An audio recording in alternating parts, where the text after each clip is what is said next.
22 साल के इस लड़के ने एक महीने में 1 लाख से भी ज़्यादा सब्सक्राइबर गेन कर लिए हैं।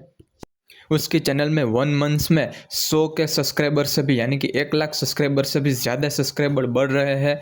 साथ ही साथ उसकी इनकम लैक्स में हो चुकी है।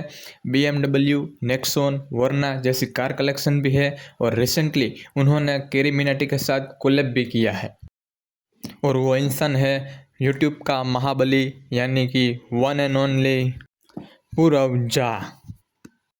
तो दोस्तों आज हम आपको पूरव झा के इनकम सोर्स के बारे में बताएंगे, उसका क्या बिजनेस है और कहाँ से इनकम आती है वो हम आपको बताएंगे। तो पहला मेन इनकम सोर्स है एडसेंस का, दूसरा है ब्रांड प्रमोशन का, तीसरा है इवेंट या वेब सीरीज का।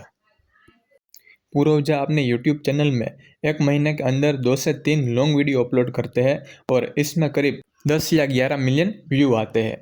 तो ये सब कुछ मिला के उसकी इनकम होती है अप्रोक्स 3 lakhs के नियर। ये इनकम ज़्यादा भी हो सकती है या थोड़ी कम भी हो सकती है, लेकिन एवरेज यही होती है। अब दूसरे इनकम सोर्स की बात करते हैं और दूसरा इनकम सोर्स है brand promotion. Instagram brand promotion की बात करें तो कई बार महीने में 2 या 3 भी मिलता है ब्रांड प्रमोशन, कई बार महीने में 1 भी ब्रांड प्रमोशन नहीं मिलता या कई बार 1 भी मिल जाता है। तो हम वो ब्रांड के ऊपर है, लेकिन हम क्या करते हैं, हम एवरेज लेते हैं। 1 महीने के अंदर 1 ब्रांड प्रमोशन किया है तो उसका एवरेज है ये 3 लाख रुपये चार्ज करते हैं। तो एडसेंस का महीने का 3 लाख और ब्रांड प्रमोशन का महीने का 3,50,000 हम एवरेज गिनते हैं।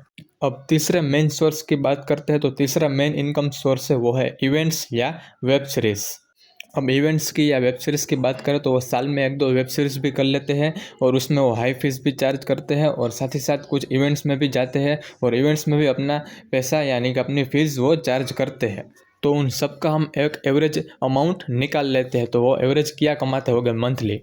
तो दोस्तों आप देख सकते हो एडसेंस का आ गया 3 लाख महीने का, ब्रांड प्रमोशन हमने एवरेज निकाल लिया 3,50,000 का, या ज़्यादा भी हो सकता है थोड़ा कम भी हो सकता है। अब हमने बात कर ली इवेंट्स यानी वेब सीरीज सबकी हमने बात कर ली और एवरेज हमने उसका भी पर मंथ 3 लाख ही निकाला है। तो देख सकते हो आप पूरा कैलकुलेशन हो चुका है और यह सब कैलकुलेट होने के बाद मंथली 9,50,000 वो अर्न करते हैं। या अमाउंट थोड़ी ज़्यादा भी हो सकती है या अमाउंट थोड़ी कम भी हो सकती है। और ये मंथली इनकम आ चुकी है और इनटू आप 12 कर लीजिए यानी कि ईयरली इनकम आ जाएगी और ईयरली इनकम आपकी 1 करोड़ के यानी कि ईयरली रेवेन्यू आ जाएगा आपका 1 करोड़ के आसपास। तो पूरव झा 1 करोड़ रेवेन्यू करते हैं और साथ ही साथ ऐसा भी नहीं है कि कुछ खर्चा भी नहीं होता, खर्चा भी होता होगा, लेकिन 1 करोड़ का रेवेन्यू है।